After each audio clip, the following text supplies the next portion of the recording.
All right, welcome in. Cube Show Podcast, college football podcast. Usually comes to you on Sunday. We're getting it out on Monday. 6 games. Thought I'd get it out yesterday. Couldn't do it. Travel, some other things. But we're getting it out to you today. Great weekend of college football. We're brought to you by Wickles Pickles. Wickedly delicious. We're going to get to Alabama, Georgia, Oklahoma, Auburn. What went wrong? What happened? How these things played out. Arkansas A&M was a tight game. Was in Austin, Texas. Got to see the Longhorns up close and personal. Ole Miss, Kentucky. Crazy game. LSU, South Alabama. Learned some things about that LSU football team. We'll get to all of them here on the show today. Brought to you by Wickles Pickles. Wickedly delicious. If they're not in your grocery store, go grab them. At Wickles Pickles. You can find them on Instagram. Go check out some of the recipes, other things. See how you can use them. See how great they are. And wicklespickles.com. If you want to order them, they'll drop ship them to you. You can have them that way and use them around your house. All right, so awesome weekend of SEC football. We're going to get to all of them. Austin, Texas, also awesome. Had a great dinner Friday night. I think the name of the, what was it? Rose Petal Ash or something? I can't remember the name of the restaurant. I probably should know that. But I don't have my regular spots, so I don't know all the names. The scene was amazing. First game that I've been to there. And just the scene around the stadium. It's like a carnival, state fair. It's unbelievable. And it was loud. It was every bit of an SEC venue. Like they belong. There's no doubt in my mind. So I've said that now about Norman and Austin, having been to both.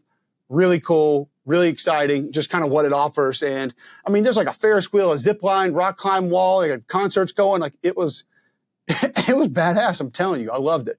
Got to meet with Sark, some of the players, talked to Arch for a little bit, talked to Quinn Ewers on the field before the game, coordinators, all great. Like everybody inside that building's awesome. They treat us wonderful, and glad to have them in the SEC and hope I get to do more games out there. It's a haul, but glad we got to go. Awesome, cool place.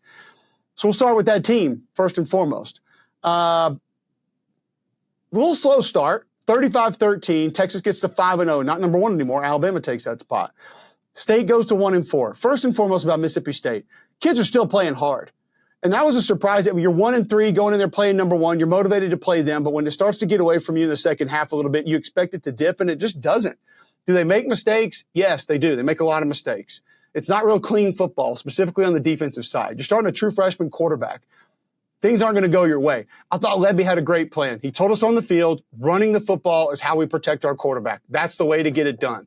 I thought they mixed up some of the blocking schemes a little bit more split zone, some more gap scheme, changed it up some on that Texas front, caught him off guard a little bit, didn't allow him to tee off as much on rushing the passer, which we saw later in the game Texas going to be able to do. But this is, I think it's a testament to that coaching staff that the kids are playing their butts off, defensively flying around. Now, it might not be the right place all the time, and fundamentally, technically, might not be the right way, but they're giving good effort. And you saw a freshman tackle in for Mississippi State, who I think is going to be a really good player. So you're playing some younger guys. You're getting set. I love the backs. I think both backs can play. Obviously, you're down one right now. But I don't think you're off at all with Johnny Daniels or Davin Booth. Chris Parson did play. I was a little confused with the quarterback rotation mix, playing time.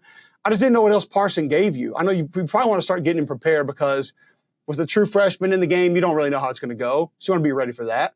But I don't think he gives you anything that Michael Van Buren doesn't.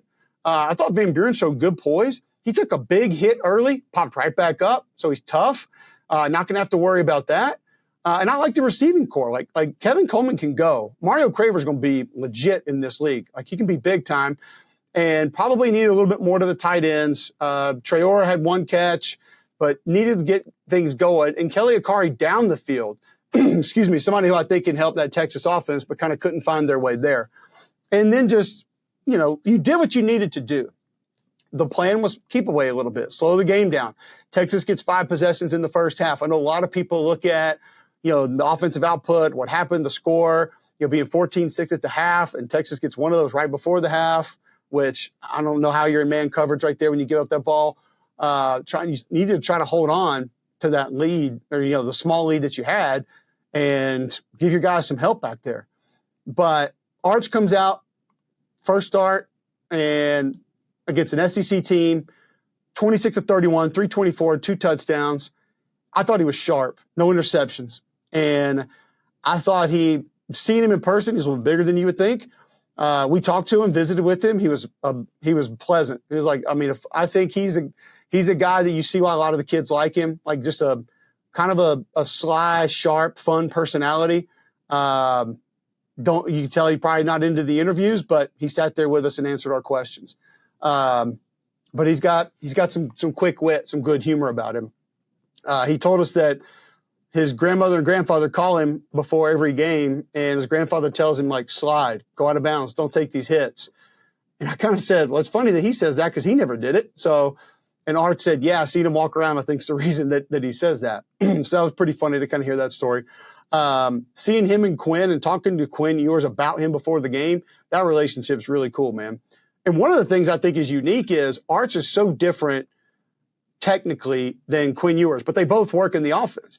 And you saw Arch actually go sidearm on a couple quick passes. Like, I wonder if he's getting a little bit of Quinn Ewers from him, just like in some delivery, get it out real quick, like spit it out on the perimeter.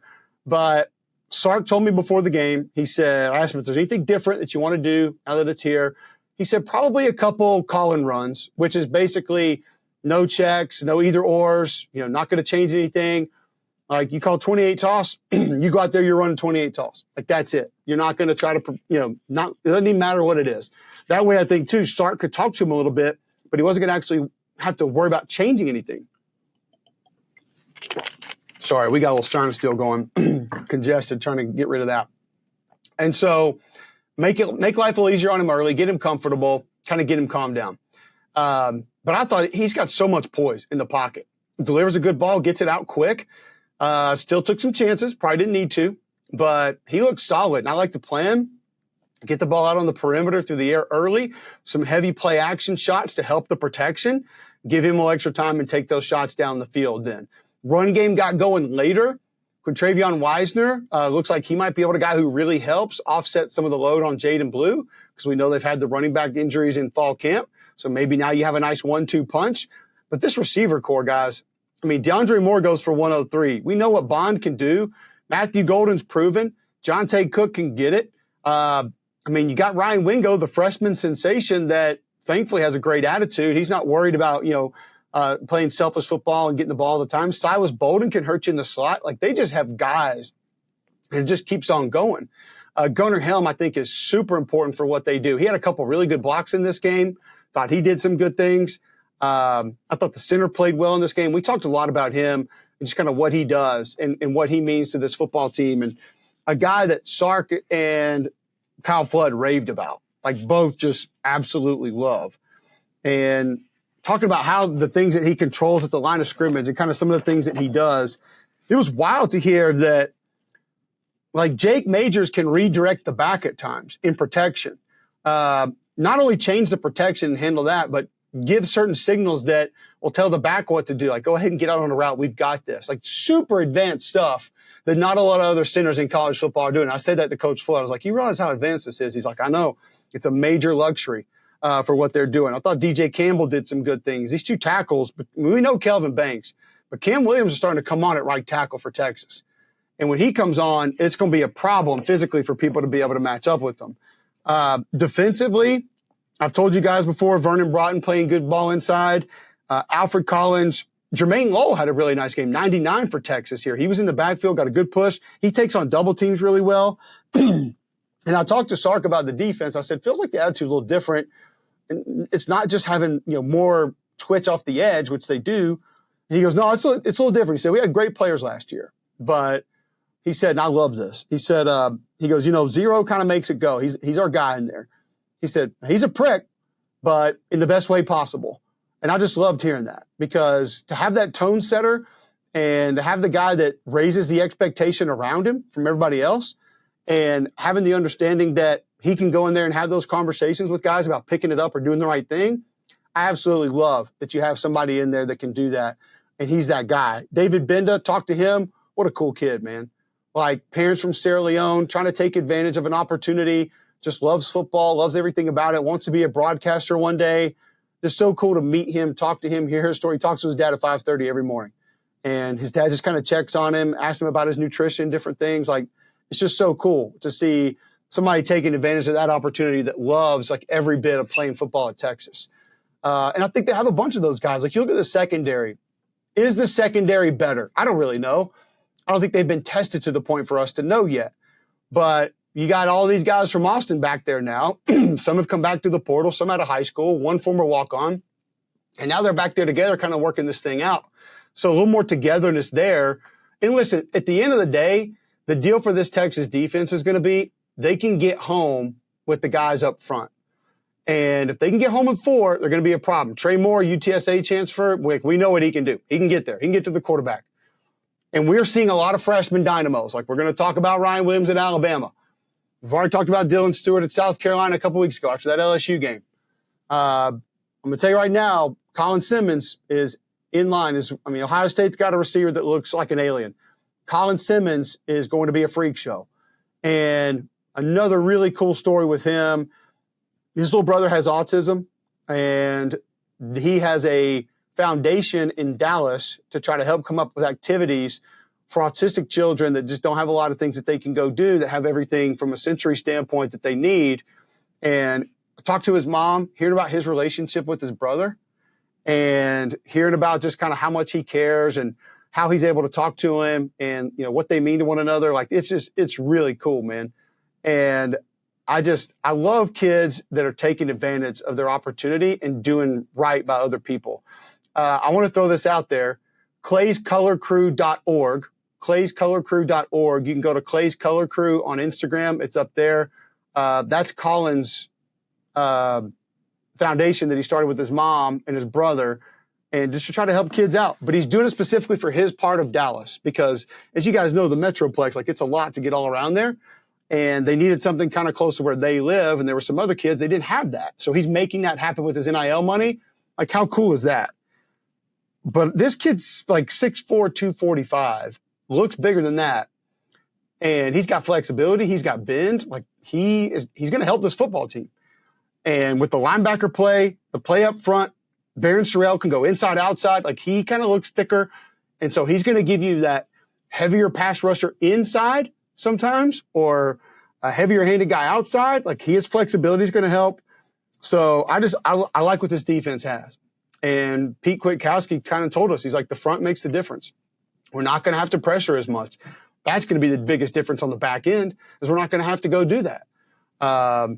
So listen, you outrushed Mississippi State 150-50. It's just, you handled your business the right way. And you came in, did what you needed to do. Colin Simmons had 2 sacks, 3 tackles for loss. I think there's leadership on this team. I think there's guys that care. I think there's an unselfish nature to this Texas team. They're going to have to continue to build. Like, they had too many penalties. All right, can't put the ball on the ground. That's something that cannot continue.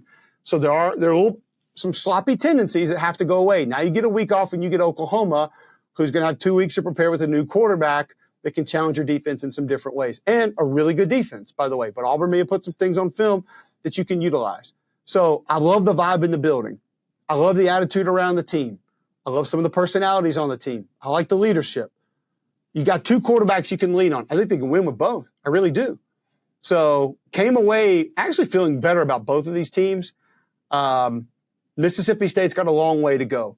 Like, defensively, when I watch Mississippi State, and this is going to sound like super elementary and super easy. I get it. I understand that. It's almost like if they could just, D coordinators tell us this all the time when we see a team that plays tempo. Got to get our cleats in the ground. Got to get our cleats in the ground. Got to get our cleats in the ground. I honestly believe if Mississippi State could do a better job of getting their cleats in the ground, and that has nothing to do with tempo, by the way, they could be 20, 30% better. I'm dead serious. Linebackers playing off blocks. D linemen rushing the passer. It's this jumping around and being on one foot or not having both feet in the ground. Like, it's hard to kind of explain, but I see it time and time and time again. Like, just guys are trying to do too much. Like, just do your job, do it to the best of your ability, as physical as you can, and try to help everybody else do their job. And it just doesn't happen. Defensive linemen, shoulder pads turned on almost every play. Like, that's fundamental football. You strike, you shed, you keep your shoulders square. You can't open up those run lanes. But they've got some guys that are busting it, and I give them credit for that. They played hard in this game. They had a good plan. It's just one of those where it wasn't enough. Like, they don't have enough right now. You could tell that D-line was gassed towards the end of the game because Texas started leaning on them. And a couple of those big boys up front. I mean, you think about this signing class. I think it was 2 offensive line classes ago. Hayden Connor, Kelvin Banks, DJ Campbell, Cam Williams, Cole Hudson. I think we're all in that class. Maybe not Hayden Connor. Maybe it was Banks, Campbell, Williams, Hudson, and somebody else. But like 3 or 4 of those guys are starting. Cole Hudson plays a lot. You think about how valuable that class was, and we all went crazy about it when they first got it, and now it's paying big dividends. Because Sark told his recruiting staff, I know this because I talked to him, we got to start recruiting SEC offensive linemen and defensive linemen. We got to get ready for this now. We need to recruit now, develop, and then get there. The other thing I like about Texas right now, too, is you think about the roster, how it's built, it's almost perfect for the NIL era. It's almost the perfect roster right now.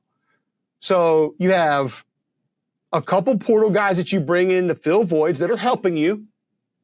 And you did it kind of the right way. It wasn't, hey, let's just go overspend on a name. Like you needed slot receivers. You go get Bond and Bolden. You needed D linemen, okay? You go get Norton and those guys. You had to have them. You wanted to get Twitcher off the edge. You go get Trey Moore. But you got proven commodities that from a personality standpoint were good fits. So then on top of that, you're playing a couple of freshmen, Wingo at receiver, Simmons at edge. So you're recruiting high-profile freshmen. You're able to get them some reps, keep them happy, develop them, and get them ready for down the road. You got a ton of Texas kids. Like it's the perfect Texas roster pretty much for right now, how it's built. And you've got some D-line depth.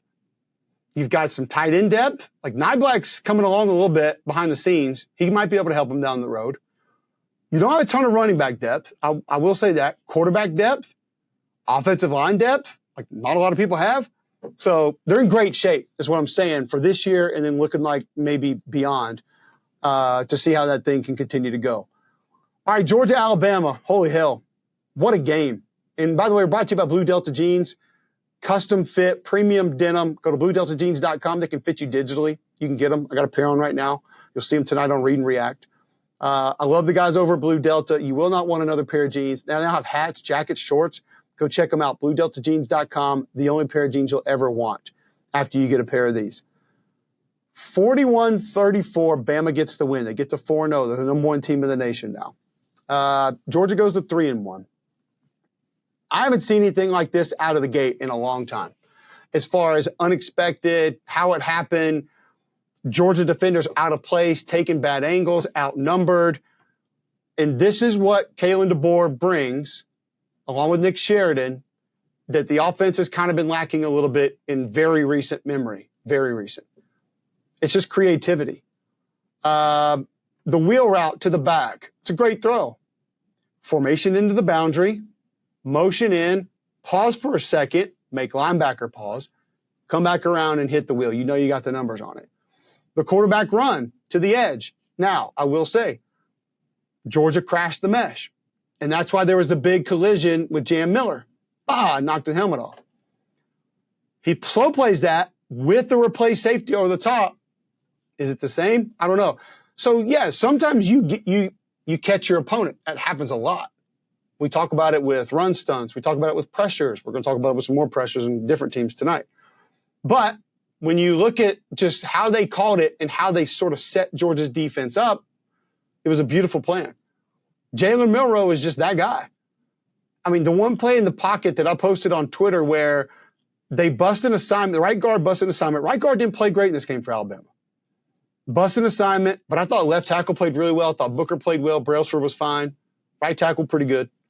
But the left side was phenomenal. And you get a free runner, and he makes a move to the left, and then somebody else is kind of coming in space, back to the right for the long run. It's just like, what do you do at that point? You can tell me have a spy. Was the spy going to catch him? Doesn't feel like it. I mean, you have to have the utmost rush lane integrity that you've probably ever had as a team, as a group, as a unit against Alabama, or else he's going to make you pay. The traditional run game wasn't there. And I said Warren Brinson was critical for this group. Now, he did some good things, but hell, I saw him double-teamed out of the hole once or twice. And the slam technique, I saw multiple Georgia D linemen out of their gaps. But the traditional run game did not get going. I credit the linebackers for that. C.J. Allen played like a missile in this game. He was out for blood. You could just tell. The intensity was different with him. Smile Munden played well. But the edges did not have a great impact on this game. And we mentioned, would Michael Williams be back? Who are you going to line up off the edge? Could they impact this game? Didn't feel like they had a great impact. Some of that, you got some nub tight end. So tight end last minute line of scrimmage. Formations into the boundary like we talked about. Pre-snap motion and movements. Some read plays. The quarterback run that we mentioned, where the helmet pops off, by the way, it's not a read or an option play. Go watch it from behind. The ball's 2 yards away from his belly. It wasn't a read. Like, they knew they were just adding a blocker, and when that mesh crash came down, bingo. Because now it's Milroe, even though it's Malachi Starks, it's Milroe on safety one-on-one. I'm taking the guy that runs 23 miles an hour and is pretty jacked up every single time. I'll take that. And it kind of turned into a duel of shot plays late. But still, what Alabama did with that plan early on, it's easy to take your foot off the gas. I get it. It was just unbelievable to watch. And it didn't stay that way because of some of the Georgia adjustments. But man, right out of the gate, I never expected to see that. And then on the flip side, the Georgia offense looked completely baffled out of the gate. Carson Beck, head spinning, seeing ghosts, like totally off his game. I mean, the one pick out in the flat, there's not even a receiver there.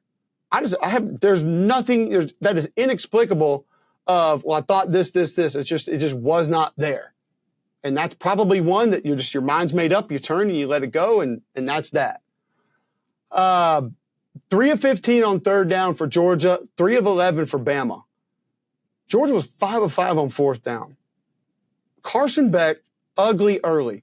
But let me say this. I mean, that dude was on like a 9.5 count on the mat and got up, shook it off, got back in the ring, and threw some haymakers. Because the windows on a couple of those fourth down throws that he completed, I don't even know if you can reference it as a window. They were like peepholes. And he's shooting those things in there. Ton of credit for battling back. Bama outrushes Georgia 173 to 80.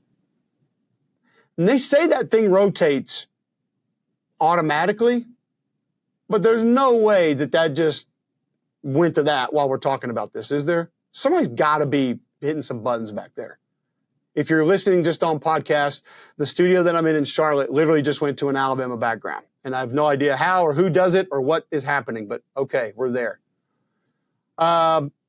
Jihad Campbell had a pick. I thought Damani Jackson did some good things. Sabian Brown, I mean, he gets beat, then he gets the pick late. Great technique on that pick late. It wasn't a push off. He's in a good spot. He locates the football early. It's a great play. Ball maybe underthrown a tad. Arian Smith, 6 for 132. Dylan Bell, 5 for 100. But Ryan Williams, 6 for 177. My God, this young man. I don't know the words exactly to use to describe it. I kind of have.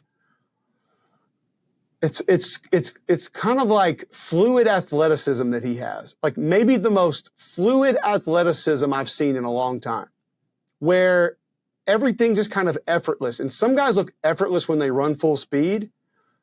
Some guys look effortless when, physically they're trying to knock somebody down. This kid looks effortless when he does everything.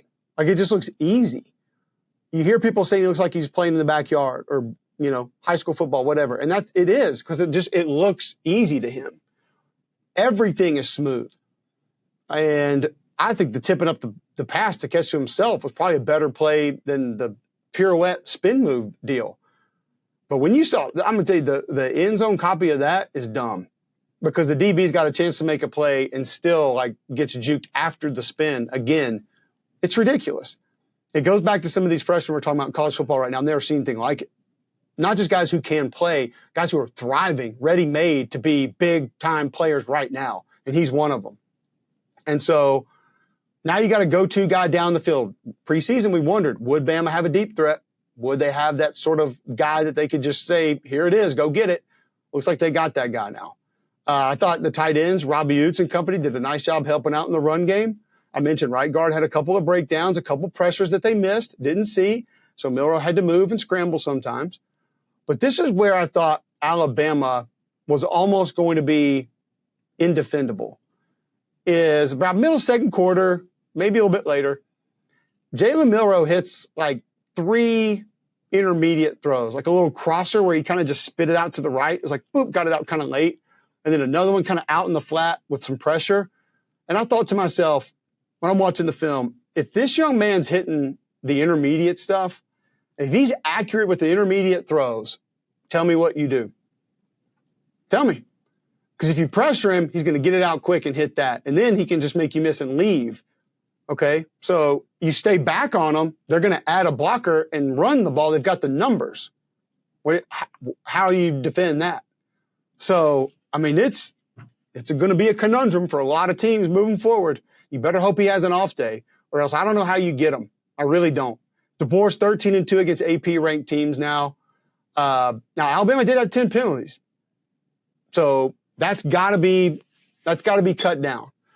And the turnovers for Georgia got to be cut down. You lose a turnover battle against a team that has the same level of talent like this, that's well coached, 4-1, you're not going to win the game. You're just not. But to get off the mat the way they did proved a lot to me, a lot. And I thought the receivers did a great job in the second half of helping out their quarterback. And there were a couple down the field. I thought there were 2 that could be caught. I thought there were 2 or 3 that Carson missed. In this game, that could have been the difference in the game with the way that it was going. And you answer the call and get the score late, and then Bama answers the call and goes deep and scores again. It's just like, how many more haymakers could either side even throw at that point? Fun to watch. The physicality was there. The Georgia D-line, I thought, was better than I imagined. They didn't really get tested inside a whole bunch. And when they did, they were up to the task. But as some of the stuff on the perimeter, safety fits, I didn't think were great. Aggressiveness on the edge got them in some trouble. That's been a theme for a while now. That's been happening. So that's not new. But Alabama's plan, the creativity behind it, keep your eyes on that. Defensively, safety communication. I bet a lot of y'all were mad when Keon Sabb came down and that touchdown went up over the top. Corner's got to come up high right there. It's like a spin dig. And the spin route is essentially like a hook. And the dig is up, in and up. And safety's got to come down. There's nobody in the middle of the field. So that corner has no responsibility. He's got to keep running up top. Excuse me. That's got to happen there. And I bet you were cussing at Keon Sabb in the stadium. Y'all know you were. You're guilty. It's all right. I kind of thought it was his fault at first, too. Roman explained that to me. It's the only way that I know that. But I'm still learning. I try to learn every day. It's all about just learning more, right? That's what we do. But a hell of a win for Bama. Carson Beck, 27 of 50, 439, 3 touchdowns, 3 picks. Lost a fumble. That fumble, that play from Quay Russaw was big, man. Big moment to be able to get outside and get it. And I think Beck thought he had enough space to get away, and he couldn't. Milroe, 27 of 33, 374, 2 touchdowns and interceptions, 16 carries, 177 yards, and 2 rushing touchdowns. Historic day. A lot of firsts for Jalen Milroe. First player in SEC history, 300 yards passing, 100 yards rushing, 2 rushing touchdowns versus a top 5 team ever. Alabama's 9-1 in their last 10 against Georgia. Yeah. But here's the deal. That game lived up to the hype. That was everything it was supposed to be. You folks that said regular season games won't mean as much, and I'll be honest, there were times I was watching it thinking, there's a way that this doesn't matter. But it doesn't mean it wasn't incredible, because it was. Just haymaker after haymaker after haymaker after bounce back after bounce back. It was awesome. That environment was great. Props to the folks in the stadium. Insane. Bananas. And here we go. I don't downgrade Georgia a whole lot either after that. I mean, you played your worst quarter, maybe your worst half of football in a long time. Now, what I will say is, if you take the Kentucky game into that game, like that's a big stretch of bad football. And that can't keep happening. There's a lot that needs to be cleaned up. Auburn, Oklahoma. Oklahoma comes to Jordan-Hare Stadium. They get to 4-1. Auburn goes to 2-3. 27-21. Michael Hawkins Jr. gets the start at quarterback after multiple receivers are scratched on Friday. And you're thinking, who's even going to throw it to? 10 of 15, 161, 14 carries for 69 yards. had a rushing touchdown, a big one. Seth Luttrell, great job altering the plan to your mobile athletic quarterback. Gave him some quick throws, some easier throws, some read plays. You changed some of the run scheme a little bit. Still less misdirection than I thought. I don't know if I saw a counter the whole game. Thought we'd get some more of those. But if you think about counter, it's hard to build a lot off counter. So I imagine what Seth is doing is trying to get things going that he knows he has attachments to, that he can build off of. And you'll get those as things progress. Now you get 2 weeks off with this young man at 4-1 to get ready for Texas. We've already talked about Texas. That's going to be a hell of a game. So, Peyton Thorne goes 21 of 32, 338, 3 touchdowns, and an interception. He ran 17 times for 23 yards. Some of y'all clapping back at me last week for saying this is not a quarterback problem, as in all of it. It's not. It's still not. Now, quarterback made a bad play, but here's my issue with it. You play the game, not the play. And this is something that I imagine today's college football players probably really struggle with. Number one, I don't think football players are as in love with the game as some guys have been for the last couple generations. I think how much of it is on takes your focus away from it because you're flipping channels all the time instead of like we used to watch Monday Night Football because it's the last game of the weekend. We had an early game and a late game.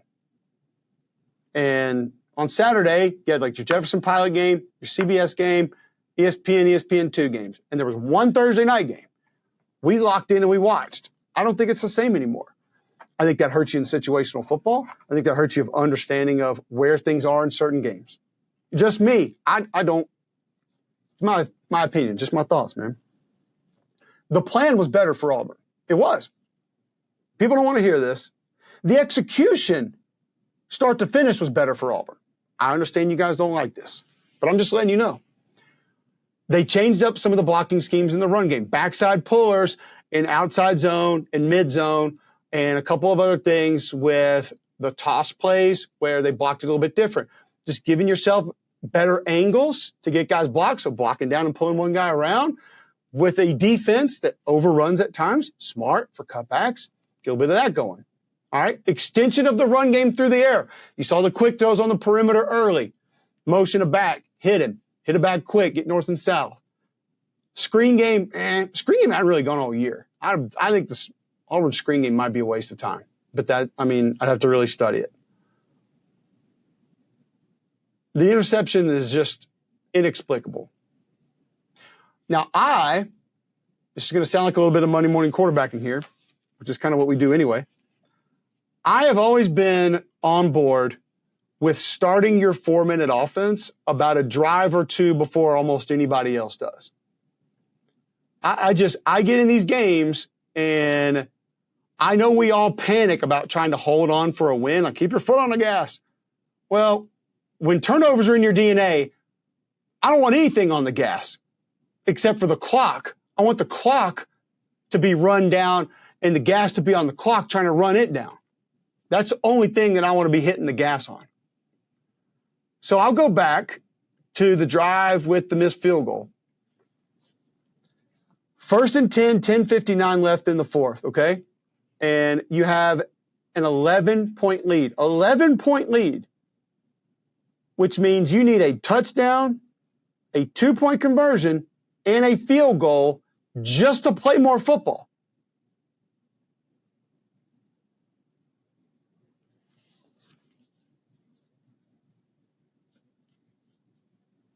And you sit there and you throw the ball on first down, you throw the ball on second down, and they're both incomplete. And you come back and you run the ball on third down after a timeout. So a drive that started at 10:59, you give the ball back on a missed field goal, so now you're not even flipping the field, with 10:12 remaining. On top of that, you give up a big play touchdown in man coverage, which played man most of the game, second consecutive game, and have been pretty good in it. So not overly upset about that. But once again, play the game, not the play. Give your guys some help them out. Now, Peyton Thorne was in empty at this point in time, so there's no back to RPO off of or anything, and I know you're an RPO offense.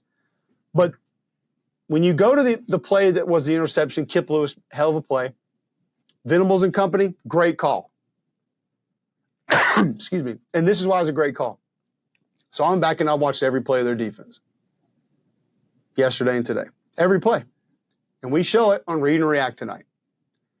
Once, now keep in mind, there are some people that are saying, oh, they ran this earlier. He threw the RPO down by the end zone and almost got intercepted. Kip Lewis did tip one down there, yes. But it was not the same pressure. It was not the same look, because this technically wasn't even a pressure. It was a simulated blitz. Walk guys up, drop them off. Simulated pressure. So it has to be 6 on the line of scrimmage, because they're forcing you to man it up and not have enough bodies. But they're going to drop some. If you've watched them, you should probably know that. Temple, one time, dropped them. Houston, twice, dropped them both times. Tennessee, twice, dropped them once, pressured them the second time, 28 not in the game. Danny Stutzman was not in the game the one time that they pressured. Stutzman is in on this play. Both linebackers walked up in the A-gap, 6 bodies across the line of scrimmage, 5 to block them. You slide the protection, number 1, which means if you're going to go that route, that's the safe route. You guys all know how I feel about slide protection. It's the safe route, but you're turning someone loose no matter what. There's not a back to pick it up. You're getting hit. If your read is the slant to the open side, why do you turn that defender loose? All things equal, it's 6 bodies, right? That have to be picked up. I think I would want my vision to not be impaired, slide it that way. Are you taking a blindside hit? Maybe. But if I get the throw off, by God, ball game. So ultimately, back to even putting the ball in the air. Inexcusable. Can't happen. Play the game, not the play. I thought Jarquez Hunter ran well. I thought the right guard played well. The center was decent. Left guard, no. Left tackle, maybe a little bit better than last week, but it's not great football. The tight ends were a little bit better. 86 and 84 played better for Auburn in this game. They actually blocked a little bit better. 84's got a little something to him. I don't know why he's not out there more. If he can't catch, if they don't like him, I don't know. But he's got something to him, and they need some more of that on this team. But Hunter was going, man. He went through Danny Stutzman 2 or 3 times. Billy Bowman had a hell of a game for Oklahoma. The safeties and run support were great in this game. They saved multiple big gains. The defensive line, not as disruptive as I thought. I thought a little bit too east and west in this game. You didn't need to be, because this is a group that couldn't push you off the line of scrimmage. They're active anyway. I get it. I know it. The edge rushers, huge late in this game. Ethan Downs and those guys, when they had to get home, they got home late. Kip Lewis was all over the place. All over the place. And Cam Coleman, 3 for 82, still had another drop. That's got to go away. It's got to go away. Auburn had 2 sacks, 4 tackles for loss. Oklahoma, 4 sacks, 8 tackles for loss. 482 to 291 total. 32 for 130 on the ground for Oklahoma, 43 for 144 for Auburn. Third downs, Oklahoma's 2 for 11. Auburn 4 for 14. Big plays. Oklahoma made big plays. You got a big touchdown run from the quarterback. You got a big throw down the sideline. You got a pick 6. Big plays win games. Because all the other stuff that wins games, Auburn did those things. They just didn't make the big plays. And they made the back-breaking play that was the knockout blow. And give Oklahoma credit, man. They kept fighting. They felt like they were out of that game for a little while. I felt like it was in hand. And I'm going to keep going back to just, there have been other moments like this with this team in that stadium. Just take knees, and you're better off than what you did. Seriously, you are. That one a little frustrating. Arkansas, Texas A&M, 21-17. A&M gets the win. They're 4-1. Arkansas 3-2. This was a masterclass defensively for Elko and company. Now, I'll say this. Nick Scorton, buddy. I kind of downplayed this coming into the season. I did not think he was going to be this guy. He is hell on wheels. I mean, he can be unstoppable at times and just bigger and thicker than an edge guy should be. My favorite play in this game, they ran a toss sweep. I think it was trips to the right, like a bunch trips to the right. And Arkansas runs a toss, and Scorton is the edge defender out there. And it's like a big receiver, a tight end, comes down to crack on him, and he's almost like kind of turned in towards the football, but he feels it, and he just kind of like forearm shoulder shimmies the guy off of him, then plays through another receiver trying to block him, washes that down flat, and the play goes for no gain. And I'm like, this dude, he ain't just trying to rush the passer. Shamar was good inside. He made a couple of things happen. 18 is, woo, he can get it for this A&M defense. Like, I mean, can absolutely rip. Taylon Green, 23 of 41, 279, touchdown and a pick. 13 carries for 6 yards on the ground. And this defensive line is the reason why. Now, I will say this too. The safeties in run support for A&M were great. Linebackers active, but the safeties were flying down to the football, and they made some plays. Marcel Reed, 11 of 22, 163, 2 touchdowns, no picks. But the plan was more for him. More read plays, more plays with options, more plays with tags, like steal the eyes of the defense. Landon Jackson, big game. 0 on the other defensive end. Really good game for Arkansas. The linebackers can fly. Xavier Sori was motoring everywhere. I thought Arkansas's defense did enough to win this game. And I don't, you guys know, I don't, the should have, could have, I don't do that. But that Arkansas defense played, they did enough, in my opinion. Not should have won the game, but I'm just saying they did about what, if whatever your ask would have been to give us a chance to win, I feel like they did that. They did it. Isaac Tesla, 5 for 120, run after catch, big for him. But just mistakes, man, like putting the ball on the ground. Taylon Green, fumbled snap, drop ball, interception, like that's killer, man. Killer. However, some of those were forced. And it was beautiful because the week before, we gave Bobby Petrino credit for how he changed the mesh and altered the rushing holes on how they were going to hit north and south or hit backside, front side, and some of the read game. Well, guess who brought that game this time? A&M defense. Because they crashed the mesh, and then they waited. And they pressured, and then they didn't. And then they simulated pressured, and then they sat back. And then they played straight up, and then they moved. I mean, it was a maniacal game plan up front from A&M. Some of the pressures of, once again, knowing you're going to get a lot of slide with a slant and a blitz replacer backside, like the timing of it was nice a couple times. Like your nose guard goes into the A-gap, and that backer comes right off his butt cheek. Tough to defend. Had a tough time. Arkansas had a tough time trading off some of the games and pressures that A&M was running. And that's where the problems came from. That's where the issues were. Le'Veon Moss ran hard.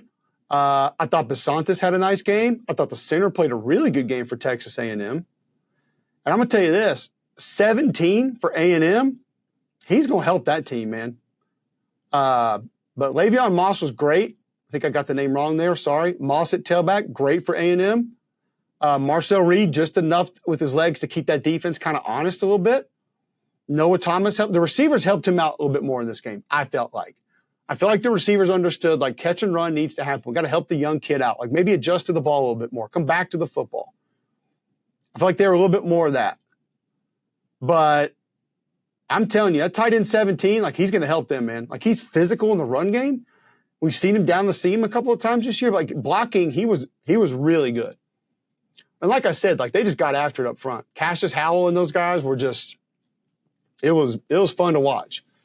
But on the Arkansas side, too, like, Jaden Johnson was flying around. I thought Landon Jackson had his best game of the year. A couple of guys up front had really nice games and did some good things. Nico Davier, really good game over off the edge. And he's limited physically, too. Like, he's not a big tweaked-up guy, but, like, he did some really good things. Either way, A&M gets the win. And they'll get Missouri this weekend, which is a big one now, because A&M sitting there at 4-1. Hell, they're top of the SEC standings. But, I mean, it's with what they're having to do offensively with a new quarterback and how they're sort of tailoring it to him, it's been pretty impressive to see kind of how Elko's handled this so far. I mean, you get outgained and still find a way to win. Turnovers and penalties for Arkansas. Killer, man. Killer. All right, Kentucky Ole Miss. 20-17, Kentucky gets the win. There was one path to victory here. I said this on Pate's show Thursday night. They had to muck this game up. This had to be just a physical, down and dirty, grimy, like who gets the last punch kind of a game. And they did it. They found their GPS coordinates and they went that direction. They followed the map. That's what they had to do. The defensive line was fantastic. And it wasn't just Deion Walker. I actually got a little frustrated with Roman tonight, like not giving the other guys enough credit. I've heard a bunch of people say, Deion Walker blew it up. He did. Deion Walker's great. But as we've talked about before, like this defensive line is a bunch of grown-ups, man. Like they're a bunch of veterans, just a bunch of physical dudes. So when you watch them play, like Octavius Oxendine was great in this game. Like 8 was back there. Keyshawn Silver, 9 was back there. Rebecca, 90 was back there. Khalil Saunders ate up blocks in this game to allow Dumas Johnson to make some plays. They played the run game with fewer numbers, and they had success, which gave them some advantages on the back end. And there were routes that were there. Now, I think what Brad White did a good job of is understanding if I'm going to let something go or it's not going to get my full attention, let's make it the third, fourth, or fifth read. And some of those outlet throws were there, but the pressure got home. I think Brad White knew they could get home. He felt pretty good about that. Weaver got home off the edge a little bit, made Jackson Dart move. And if I've said it once on this show, I think I've said it every week, Jackson Dart is taking too many hits. The offensive line has not been playing great football. A couple good players, not playing great football together. They're not. So, I thought Perkins did some good things for the Ole Miss defense. I thought Princely did some good things off the edge. Xavier Harris made a couple of plays. Chris Paul, good. Walter Nolan flashed, but he kind of disappeared in this game for a little while. It's got to go the whole time. And Ole Miss just didn't get possessions. I mean, that's it. They did not get possessions in this game. They couldn't get the rhythm going because the run game wasn't there. 29 carries for 92 yards. Dane Key, 8 for 105. Obviously, 4th and 7 catch, ridiculous. Roman does a great job explaining on Read to React tonight that it's not a push-off because of he leans back away looking for the football, and so therefore the hand is going to look like a push-off. You got to lean into the receiver to locate the ball, and he didn't do that. So he didn't think it was a penalty. And that's him talking about the offense. But Dane Key was amazing in this game. Highest-ranked road win since 77 for Kentucky. Highest-ranked win since 2000. So a big one for Stoops. First win in Oxford since 1978. That's insane. 47 carries for 93 yards. Like, Kentucky wasn't just pounding the football, but Brock Vandergrift made some plays when he had to. I liked Bush Hamden's plan. He attacked the edges and put them in conflict and then kept going to it in different ways. He would run at it. He would read it with the mesh. He would roll out at it. And then that kind of opened some things up a little bit later for them to be able to find ways to try and move the chains. And that's also what Ole Miss couldn't do. I mean, honestly. 1 for 10 on third downs is, you can't do it. And then both teams perfect on fourth, 3 and 3 and 2 and 2. But that's the difference is the Kentucky defense got off the field. And when that Ole Miss defense cannot find rhythm and can't get tempo going, they struggle a little bit. It's plain and simple. It's what it is. Trey Harris, 11 for 176. He's ridiculous. Like, completely ridiculous. 5th 150-yard game. Second in Ole Miss history behind A.J. Brown, who has 804 receiving yards, most by an SEC player through 5 games in the last 20 years. He's good.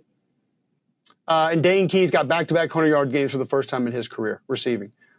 So I just thought it was a plan that went exactly the way Kentucky needed it to. You don't turn the ball over.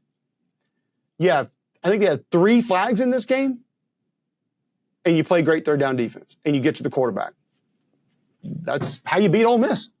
And they did it. Massive win for Stoops, and this puts the margin of error for Ole Miss razor thin moving forward.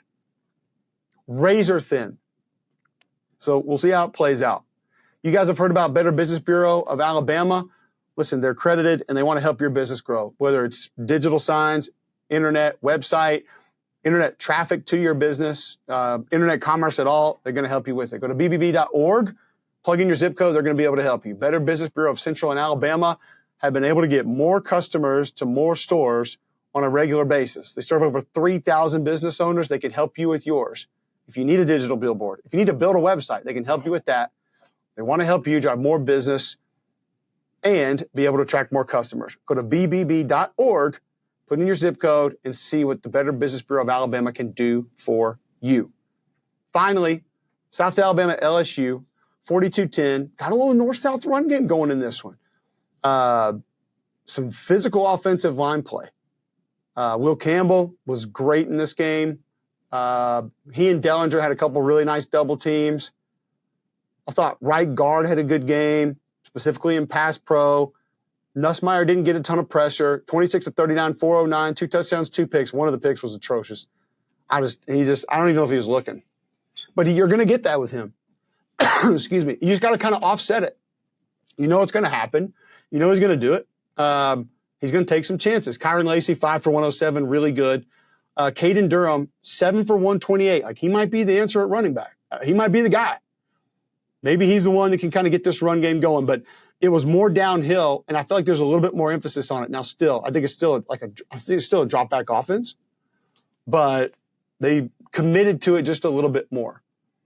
And what I like about this offense now is Aaron Anderson in there healthy. Xavier Thomas gets going a little bit.